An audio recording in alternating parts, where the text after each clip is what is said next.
4절까지의 말씀을 보겠습니다.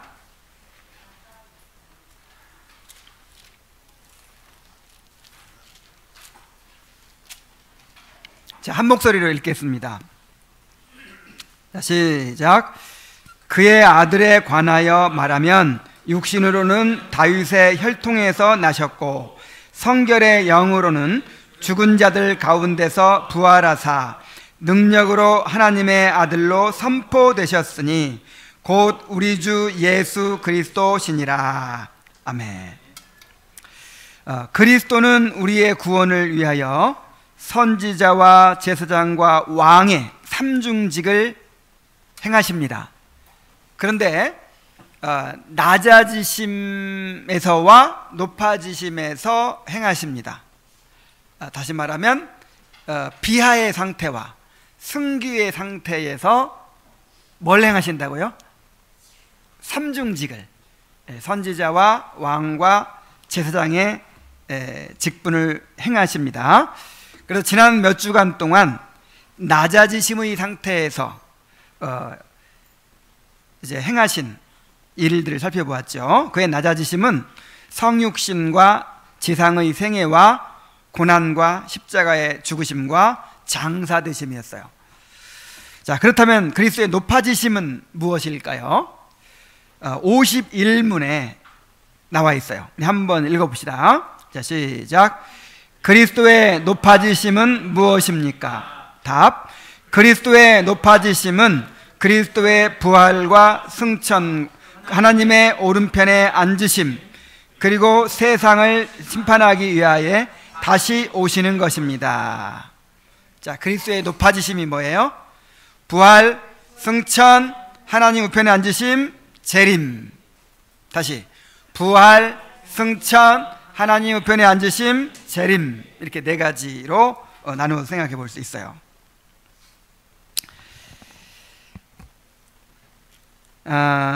그래서 이제 우리가 절기를 안 지켜도 부활절은 지켜야 되지 않느냐 막 그런데요, 부활절 지키려면 승천일도 지켜야죠. 그러니까 우리의 그 구원을 이루시는데 하나하나가 다 중요한 작용을 한 거예요. 중요한 그 역할을 한 거예요. 십자가에 죽으신 것도 그렇고, 부활도 그렇고, 승천도 그렇고, 우편에 앉으심도 그렇고, 재림도 그렇고. 그래서 이 부활만이 또 전부는 아니잖아요. 그 승천일이라는 것도 있는데, 그럼 승천일도 지켜야지. 그래서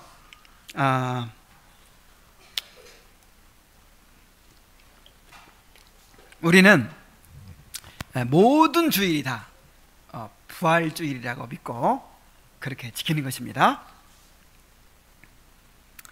자, 오늘은 먼저 그리스도의 부활에 대해 살펴봅니다. 자, 그리스도는 부활하셨습니다.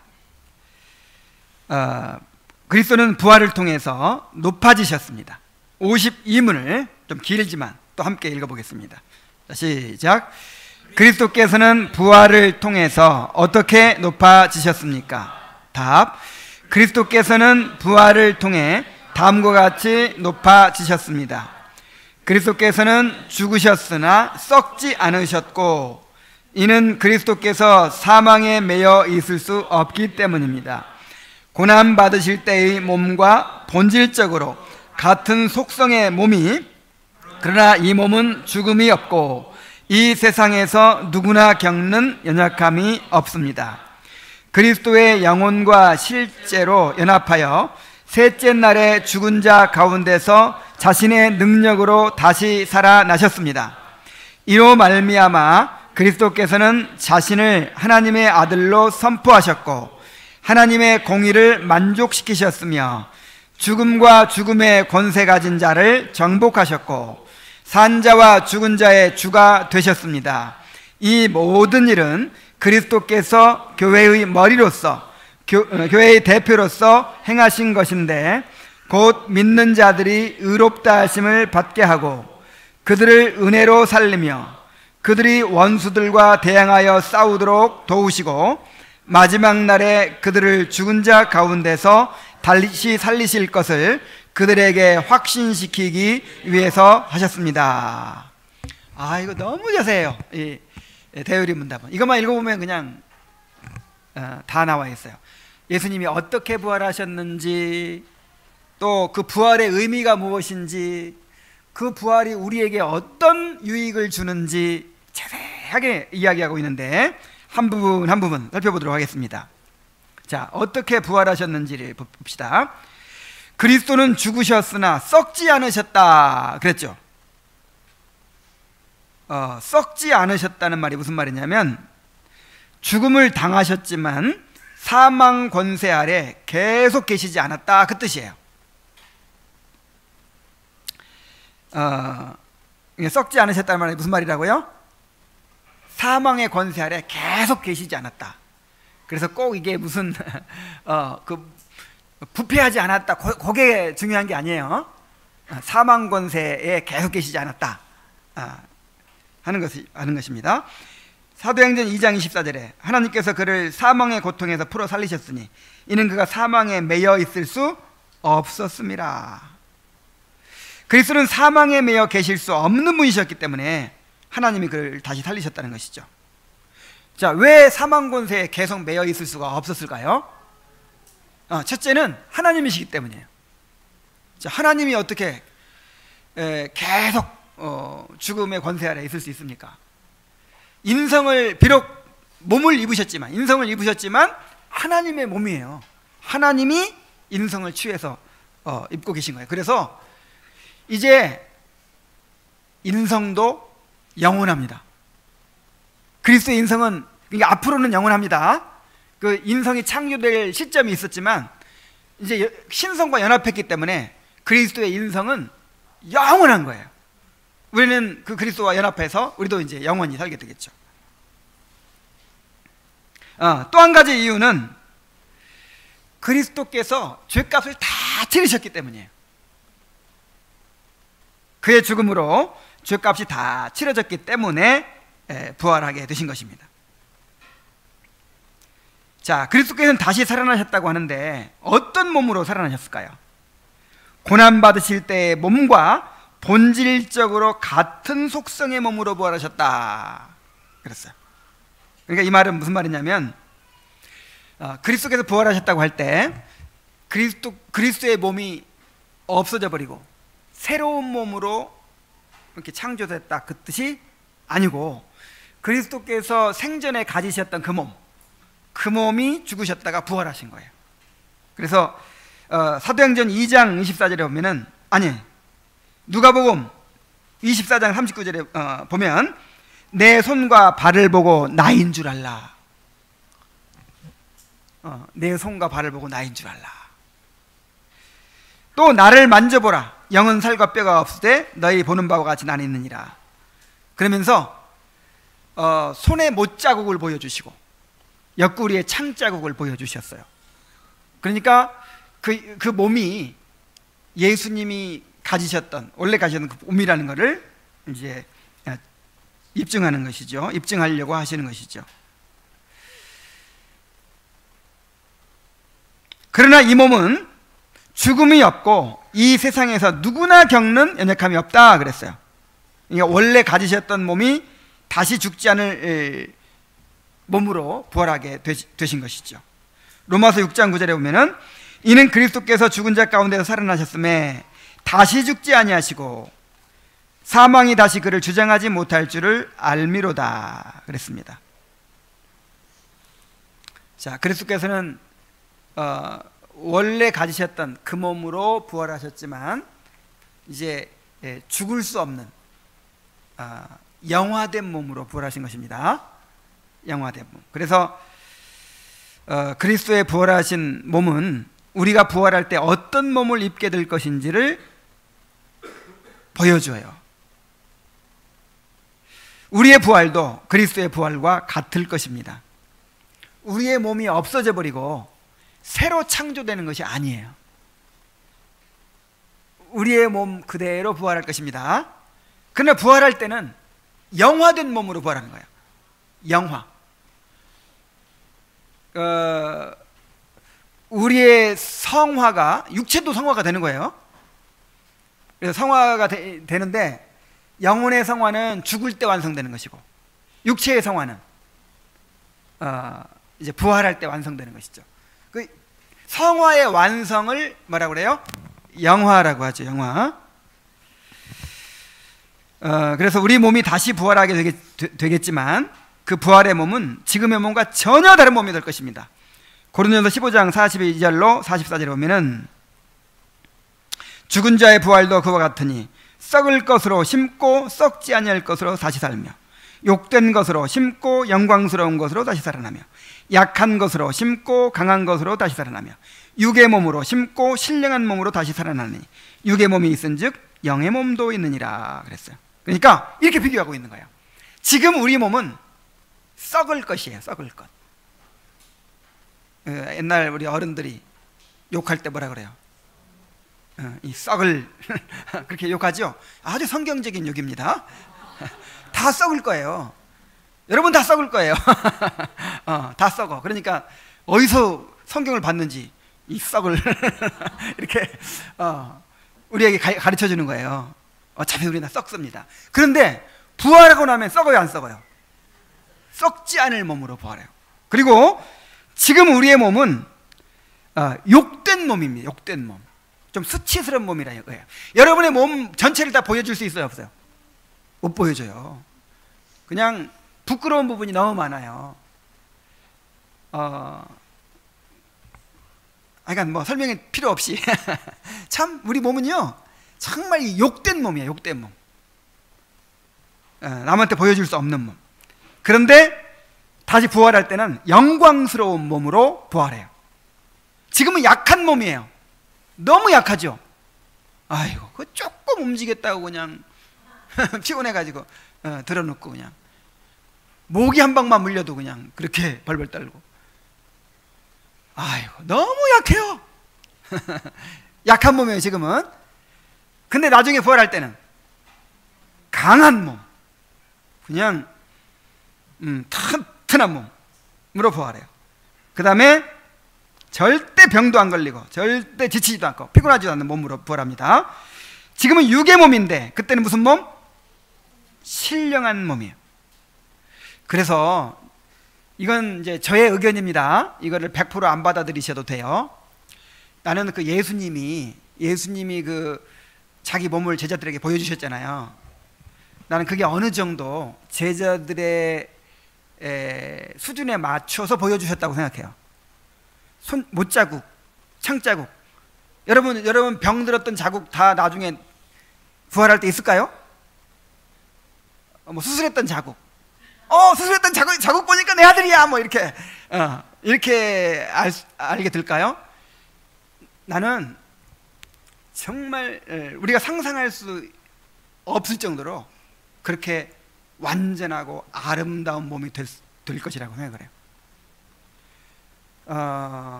나는 그 누에꽃이죠. 누에꽃이 이 배추벌레가 막 이렇게 징그럽게 기어다니다가 어느 날 죽어요. 죽었다가 나중에 부활할 때는 어떻게 부활하죠? 나비가 돼가지고 그렇게 날아가잖아요. 이 벌레가, 배추벌레가 나비가 되는, 난 이런 정도가 아닐까 그런 생각을 해요.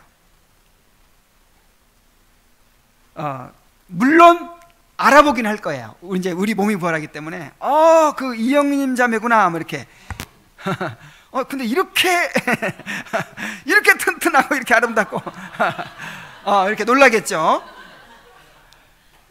정말 상상할 수 없이 사람도 이렇게 비실비실한 사람하고 이 보디빌더 막 이런 사람하고 너무 크게 차이 나잖아요. 그리고 또 진짜 막 그 모델들 봐요. 그런 사람하고 보통 사람하고 크게 차이 나잖아요. 근데 그 정도만 차이 나겠어요?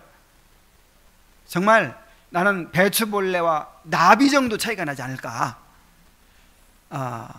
근데 이제 예수님께서 이렇게 내 못자국을 봐라, 뭐 옆구리 봐라 하는 거는 이제 그 제자들 수준에 맞춰서 보여주신 것이 아닐까. 이제 저는 그런 생각을 해요. 예수님의 육체가요, 이 뭡니까? 벽도 뚫고 지나가 버려요. 그 영화에 나오는 것처럼 문을 다 걸어 잠궜는데 짠 들어와서 이렇게 딱 서신 거예요. 이렇게 달라요. 이렇게. 그러니까 엄청 다를 겁니다. 그래서 정말 최고로 아름답고 최고로 영광스럽고 정말 상상할 수 없이 완전한 그런 몸으로 우리가 부활하게 될 것입니다. 그의 몸이 영혼과 실제로 연합하였다 그랬어요. 그러니까 이게 무슨 말이에요? 인간은 영혼과 육체로 구성되어 있죠. 근데 이 영혼과 육체는 서로 분리되지 않아요. 그냥 그 원리상으로 그렇게 이제 개념상으로 이렇게 분리해서 말하는 것이지 어디까지가 영혼이고 어디까지가 육체인지 이게 정확하게 이렇게 분리될 수가 없는 거예요. 그런데 죽으면 분리돼요. 죽을 때 영혼은 이제 낙원으로 가든지 아니면 지옥으로 가든지 하고 육체는 무덤에 가서 썩겠죠. 그래서 예수님도 인성을 가셨기 때문에 똑같은 일이 일어난 거예요. 예수님의 육체는 어디로 갔어요? 무덤으로 가고 영혼은 낙원으로 올라가신 거죠. 그랬다가 예수님이 부활하실 때 그 영혼이 이제 다시 연합하신 것이죠. 육체와. 우리의 부활이 이렇게 될 거예요. 우리의 부활이. 우리가 죽으면 이제 무덤 속에 들어가겠죠. 요즘에 무덤도 못 들어가고 이제 화장하겠죠. 그래서 이제 땅 흙이 돼버리는 거예요. 그리고 우리 영혼은 하늘에서 낙원에 가서 이제 부활을 기다리는 거죠. 안식을 누리면서 기쁨을 누리면서 부활을 기다려요. 그래서 부활할 때 그 하늘에 있는 육체가 이 무덤에서 부활한 하늘에 있는 육체가 아니라 영혼이, 하늘에 있는 영혼이 무덤에서 부활한 육체와 연합을 다시 하게 되는 거예요. 바로 그 말을 하는 거예요. 그의 몸이 영혼과 실제로 연합하였습니다. 그리고 셋째 날에 죽은 자 가운데서 자신의 능력으로 살아나셨다 그랬어요. 자, 누구의 능력으로 살아나셨다고요? 자신의 능력으로. 그래서 하나님인 거예요. 하나님이시기 때문에 그의 신성으로 살아나셨어요.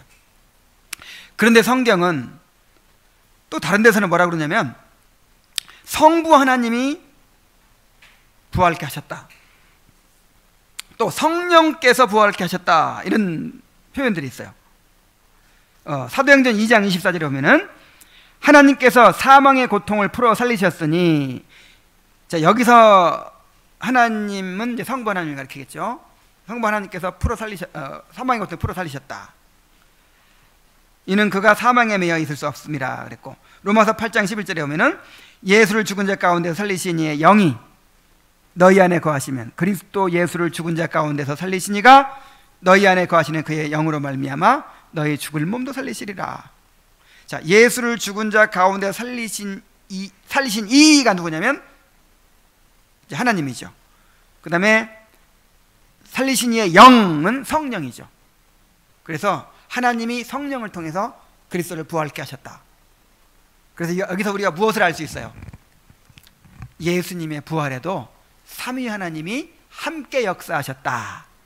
그러니까 삼위 하나님의 사역은 분리되지 않아요. 창조 사역에도 또 구속 사역에도 예수 그리스도를 부활케 한 사역에도 삼위 하나님이 함께 역사하시는 거예요. 그래서 예수님 자신이 부활하셨다 이렇게도 말하고, 하나님이 부활하게 하셨다 이렇게도 말하고, 성령께서 부활하게 하셨다 이렇게도 말하는 것입니다. 자, 이러한 그리스도의 부활의 의의는 무엇일까요?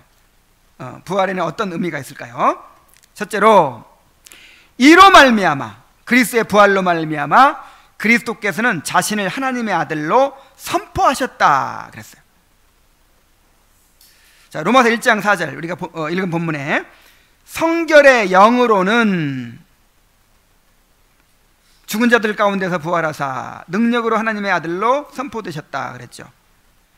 자, 이 성결의 영이란 말이 지금 3절과 대비되는 말이거든요. 그 아들에 관하여 말하면 육신으로는 다윗의 혈통에서 나셨고 그랬죠. 육신으로는 다윗의 혈통에서 나셨고 성결의 영으로는 부활하셨고.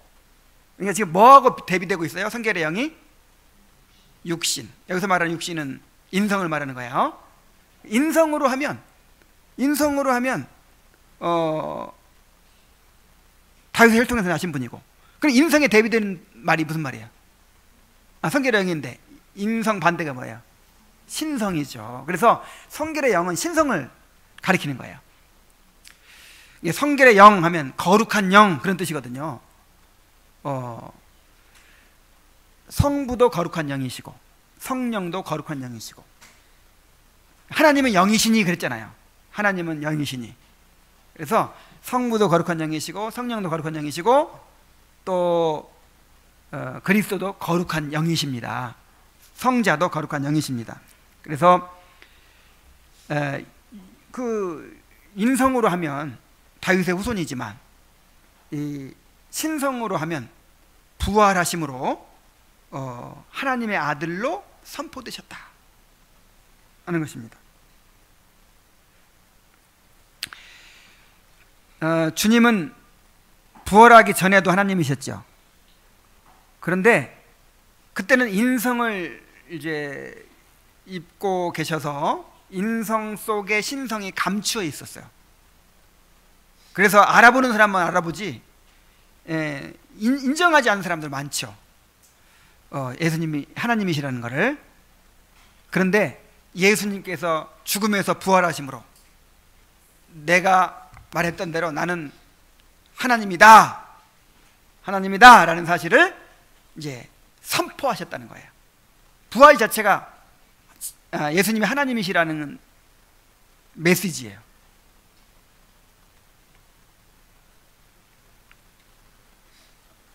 부활을 통해서 그의 신성이 찬란하게 드러나게 된 것입니다. 자, 그래서 첫 번째 부활의 의미는 뭐라고요? 예수님은 누구시다? 하나님이시다 라는 선포라는 거예요. 뭐 석가모니, 마호멧, 소크라테스 이런 사람들은 다 사람이잖아요. 왜? 죽었잖아요.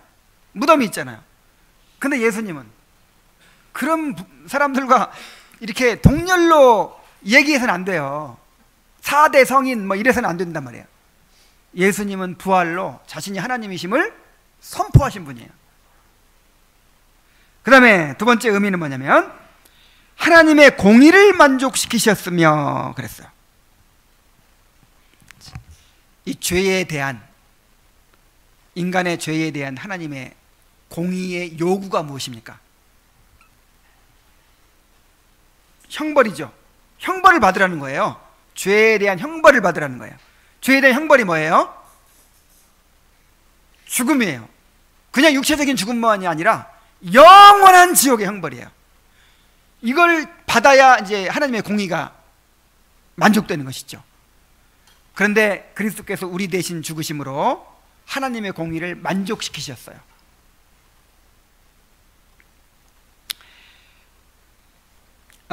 그런데 부활은 우리 죄에 대한 하나님의 공의로운 요구가 만족되었음을 선포한 사건이었어요. 만약에 하나님의 공의로운 요구가 만족되지 못했다면, 죄값이 아직 덜 치러졌다면 부활할 수 있었을까요? 없었어요. 죄값이 완전히 다 치러지고 공의의 요구가 만족되었기 때문에 우리의 언약의 머리이신 그리스도께서 다시 살아나실 수가 있었던 것이죠. 그 다음에 세 번째 의미는 뭐냐? 죽음과 죽음의 권세 가진 자를 정복하셨다 그랬어요. 죽음의 권세 가진 자가 누구예요? 사탄이죠. 사탄. 히브리서 2장 14절에 보면은 자녀들은 혈과 육에 속하였음에 그도 또한 같은 모양으로 혈과 육을 함께 지니심은 죽음을 통하여 죽음의 세력을 잡은 자 곧 마귀를 멸하시며 그랬죠. 그러니까 예수님이 이 육체를 입으시고 인성을 입으시고 우리와 같은 형제가 되신 목적이 마귀를 멸하기 위하심이었다는 거예요. 마귀를 멸하기 위하심이었다.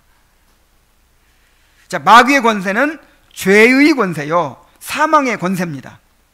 죄를 통해 인간을 노예로 삼고 사망으로 인간을 다스리는 거예요. 그래서 이제 그리스도께서 그 마귀를 없이 하러 오셨는데, 마귀를 멸하시는 그 방법이 놀라워요. 죽음을 통해서 멸하신 거예요. 십자가에서 누가 이겼어요? 겉으로 봐서는 마귀가 이겼잖아요. 하나님의 아들을 모든 사람들에게 버림받게 만들고 처참하게 십자가에 죽였어요. 그래서 마귀가 승리한 것처럼 보였죠. 그러나 하나님의 지혜는 그런 패배처럼 보이는 십자가를 통해서 마귀의 그 죄의 권세, 사망의 권세를 결정적으로 패하셨어요. 그래서 십자가에서 마귀의 권세가 끝나버렸습니다. 마귀 권세는 죄를 가지고 우리를 지배하고 사망을 가지고 지배하는 건데, 예수님이 그 죄값을 받으시고 십자가에서 대신 죽어버린 거예요. 그래서 우리가 이제 죄에서 벗어났죠. 그 다음에 사망에서 벗어났죠. 그래서 마귀가 더 이상 우리를 지배할 수가 없게 된 것입니다. 이제는 마귀가 하나님의 공의에 의해서 벌받을 일만 남은 거예요.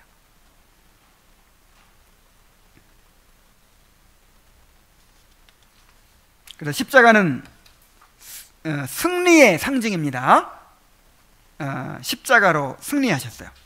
그 다음에 네 번째 의미는 뭐냐면, 산 자와 죽은 자의 주가 되셨다 그랬습니다. 자, 로마서 14장 7절로 9절. 우리 중에 누구든지 자기를 위하여 사는 자가 없고 자기를 위하여 죽는 자도 없도다. 우리가 살아도 주를 위하여 살고 죽어도 주를 위하여 죽나니. 여러분 그렇게 살고 있습니까 지금? 여러분이 그렇게 살고 있다는 뜻이 아니고 신분 자체가 그렇다 이 말이에요. 그러니까 여러분은 지금 자기를 위해 사는 자가 아무도 없는 거예요. 자기를 위해 사는 자는 저 구원받지 않은 사람들이고, 여러분 구원받았습니까? 그럼 자기를 위해 살도록 되어 있는 사람은 아무도 없어요.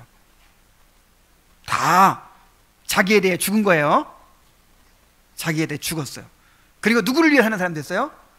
살아도 주를 위하고 죽어도 주를 위해 죽는 그런 존재가 됐어요 지금. 이제 그렇게 사는 일만 남았어요. 그런데 이를 위하여, 이렇게 우리를 만들기 위하여 그리스도께서 죽었다가 다시 살아나셨으니 곧 죽은 자와 산 자의 주가 되려 하심이라 그랬습니다. 그리스도는 자신의 죽으심과 부활을 통해서 죄의 노예요, 마귀의 노예 상태에 있는 우리를 속량하셨습니다. 자, 속량이 뭐예요? 속량.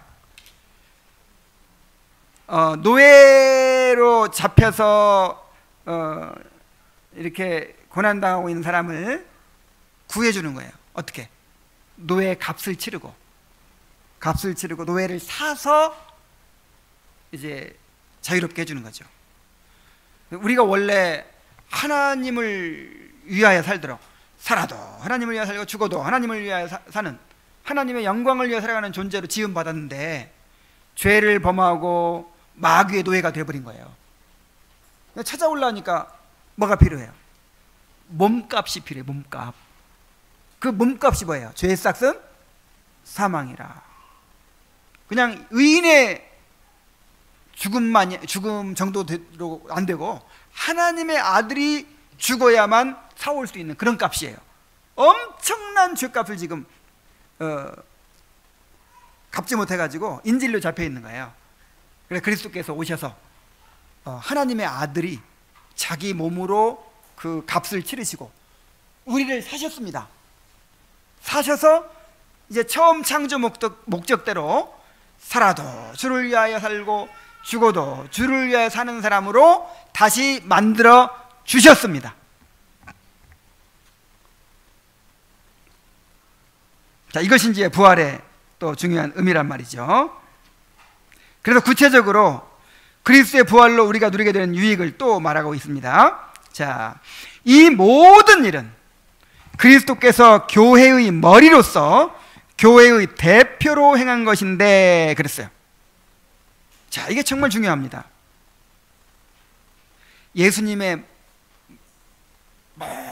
모든 삶과 죽음, 예수님의 성육신부터 시작해가지고 모든 삶과 죽음은, 부활은 다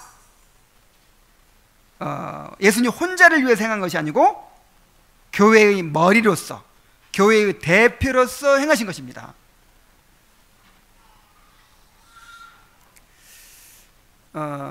문재인 대통령이 외국에 나가서 정상회담을 한다든지 할 때 자기 하고 싶은 말 마음대로 하면 돼요, 안 돼요? 안 돼요. 왜 그렇습니까? 이 대한민국의 대표성을 가지고 하기 때문에 어떤 조약을 맺는다든지 아니면 뭐 이렇게 말 한마디를 하는 것도 정말 신중해야 돼요. 이게 다 누구한테 영향을 미쳐요?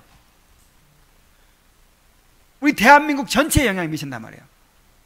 그래서 항상 내가 대한민국의 대표다, 대한민국을 대신해서 말한다, 대한민국을 대신해서 조약을 맺는다, 대한민국을 대신해서 뭐 무슨 일을 행한다, 이런 의식을 항상 가져야 되겠죠. 그런 것처럼 예수 그리스도께서는 이 교회의 머리로서, 교회의 대표로서 행하신 거라는 것이죠. 자, 원래의 머리, 원래의 대표가 누구였어요? 아담이었죠. 아담이 인류와 맺으신, 하나님의 인류와 맺으신 언약의 머리요 또 대표였어요.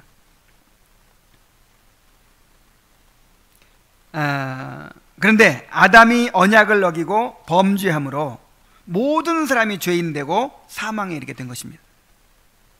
아담이 행한 일은 대표로서 행한 일이라니까요. 머리로서 행한 일이라니까요. 그래서 아담이 범죄한 것이 우리가 범죄한 것으로 전가가 된 거예요. 이런 원리에 따라서 이제 그리스도가 아담을 대신해서, 실패한 아담을 대신해서 우리의 대표로, 우리의 머리로 이 땅에 오신 것입니다. 아담은 순종하는 데 실패했지만 그리스도는 완전하게 순종하셨습니다. 또 우리가 순종하지 못한 죄를 대신 담당하시고 죽으셨습니다. 그리고 우리를 위해서 부활하셨습니다. 그래서 율법 지킨 것도 우리의 머리요 대표로서, 또 죽으신 것도 우리의 머리요 대표로서, 부활하신 것도 우리의 머리요 대표로서 행하신 거란 말이에요. 그 모든 것들이 다 내가 행한 것이 돼요, 내가. 그래서 예수님의 율법을 완전하게 지키신 것이 내가 완전하게 지킨 것이 돼가지고 그 의가 나의 것이 되는 거예요. 그리고 예수님의 죽으심이 나의 죽으심이 돼가지고 내가 범죄했던 모든 죄가 다 용서되는 것이고, 예수님의 부활이 나의 부활이 돼서 내가 이제 새 생명을 얻는 것이죠. 자, 구체적으로 얘기하면 곧 믿는 자들이 의롭다 하심을 받게 하고 그랬어요. 로마서 4장 25절 함께 읽어보겠습니다. 자, 시작. 예수는 우리가 범죄한 것 때문에 내줌이 되고 또한 우리를 의롭다 하시기 위하여 살아나셨느니라. 자, 예수님이 부활하지 않았으면 우리가 어떻게 됐을까요? 고린도서 15장에 보면은 만일 부활이 없다면 너희가 여전히 죄 가운데 있을 것이요 그랬어요. 아니, 이게 무슨 말입니까? 예수님이 십자가에 달려 죽으셨으니까 우리 죄가 다 용서된 거잖아요. 그런데도 부활하지 않았다면 십자가에 달려 죽으신 효과가 우리한테 미치지 못한다는 거예요. 그냥 여전히 죄 가운데 우리는 있을 수밖에 없다는 거예요. 부활하심으로 우리가 의롭다 하심을 얻게 된 것입니다. 자, 그게 무슨 뜻입니까?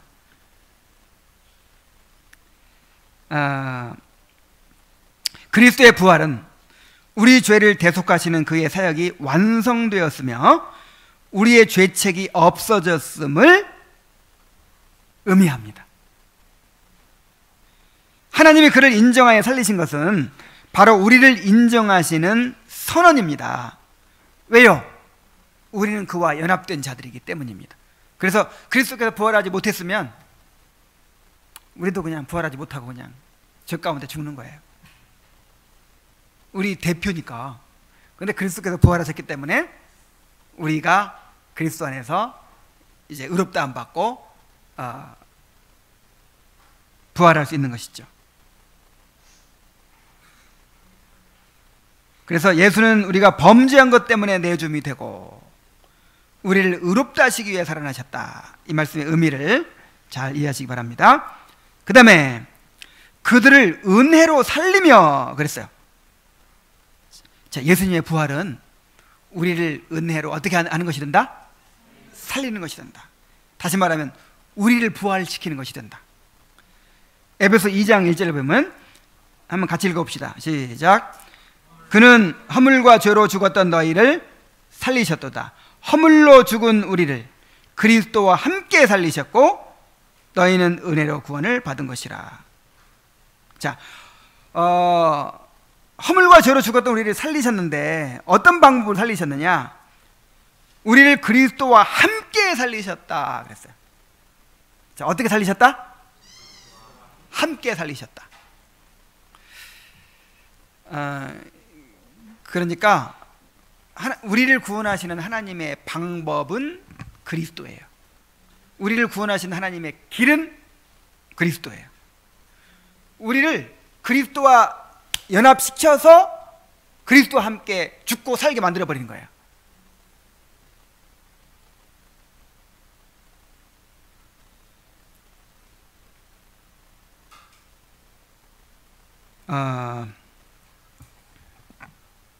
그래서 이제 그리스도와 연합한 사람들은 그리스도의 죽음에 연합해서 죄에 대해 죽어버리죠. 그리스도의 죽음에 연합해서 이제 죄가 다 없어져 버렸죠. 그리고 그리스도의 부활에 연합해서 부활하게 되는 거예요. 여러분 부활하셨습니까? 부활은 두 단계로 일어나요. 두 단계. 첫 번째 부활이 있고 두 번째 부활이 있어요. 자, 첫 번째 부활이 뭐예요? 예수님을 믿을 때 영혼이 살아나는 것이 첫 번째 부활이에요. 그 다음에 재림 때 육체가 부활하는 것이 두 번째 부활입니다. 로마서 8장에 한번 볼까요? 8장을 찾아봅시다.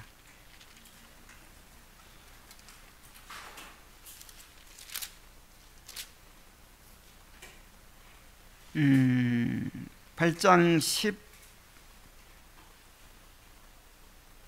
10절부터 옵니다.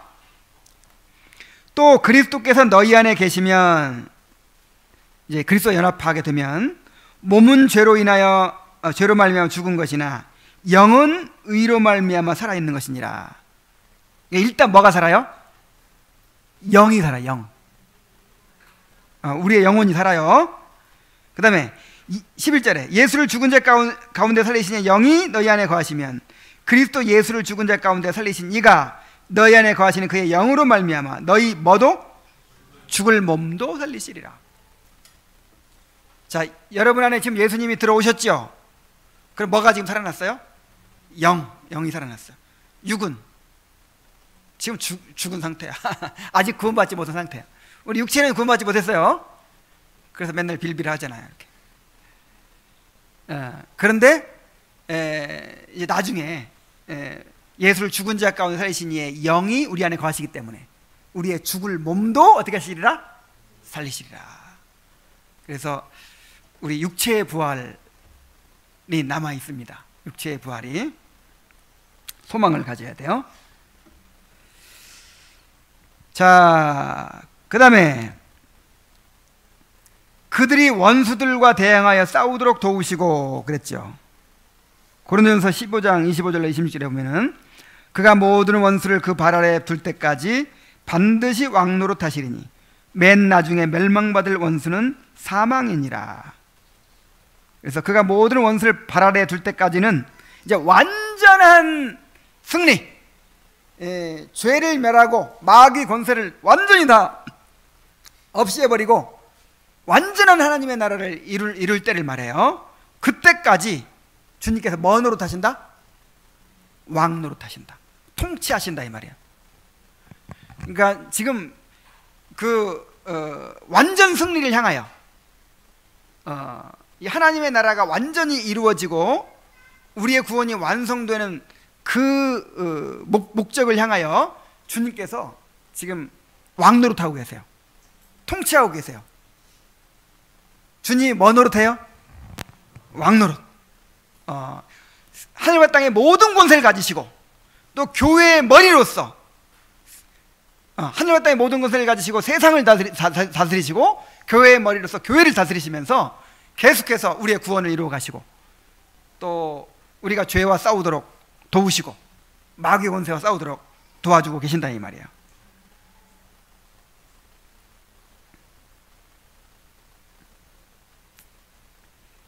그래서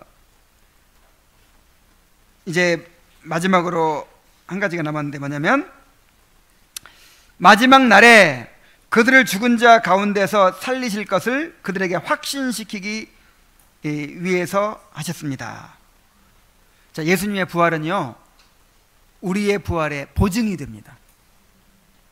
여러분 부활할 거예요? 어떻게 믿어요? 예수님이 부활하셨거든요. 예수님. 여러분 천국 갈 거예요? 어떻게 믿어요? 예수님 지금 하늘에 가셨잖아요. 승천하셨잖아요. 아니 우리 남편이 먼저 갔는데 아니면 우리의 머리가 먼저 갔는데 머리만 가고 몸은 안 가면 어떻게 돼요? 몸도 갈 겁니다. 남편이 갔으면 아내도 갈 겁니다. 그래서 예수님의 부활이 우리의 부활의 보증이 된다 이 말이에요. 보증. 나도 부활할 게 틀림없어. 나도 부활할 거야. 이렇게 우리가 믿을 수 있어요. 그래서 고린도전서 15장 20절에 그러나 이제 그리스도께서 죽은 자 가운데서 다시 살아나사 잠자는 자들의 첫 열매가 되셨도다. 예수님은 부활하셨는데 부활의 무슨 열매? 자, 첫 열매가 있으면 무슨 열매가 또 있어요? 둘째 열매, 셋째 열매, 넷째 열매 계속 나오겠죠. 그 첫 열매가 뭐냐면 그 농사를 짓다 보면은 맨 먼저 익은 과일, 맨 먼저 수확한 열매, 그게 첫 열매예요. 그 첫 열매가 제일 커요. 제일. 그리고 끝물, 맨 만물이 이제 찌끄레기, 못나는 것. 그리고 첫 열매는 그리스도, 부활의 첫 열매는 누구라고요? 그리스도. 그래서 지금 벌써 수확을 딱 시작했어요. 지금 가을이니까 사과가 이제 익었겠네요. 사과를 땄어요. 처음 익은 걸 딱 땄어. 그러면 지금부터 본격적으로 이제 따기 시작하겠죠. 그런 것처럼 첫 열매가 이미 있기 때문에 이제 그 뒤따르는 부활이 반드시 있을 것이 틀림없습니다.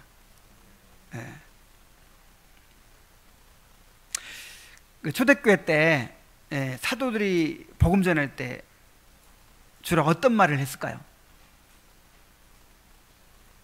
그리스도께서 부활하셨다는 말을 했어요.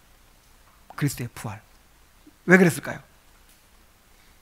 이 부활은요 지금까지 그리스도께서 말씀하신 것 그것이 다 사실임을 입증하는 거예요. 그냥 부활 하나면 다 끝나버려요. 부활하면 예수님이 부활하신 것만 믿어버리면 예수님의 십자가의 죽음이 정말 우리 죄를 위한 것이었고 하나님께 받아들여진 것이었다는 것이 입증되는 거예요. 예수님의 부활만 받아들여버리면 예수님이 하나님이신 것을 받아들일 수 있어요.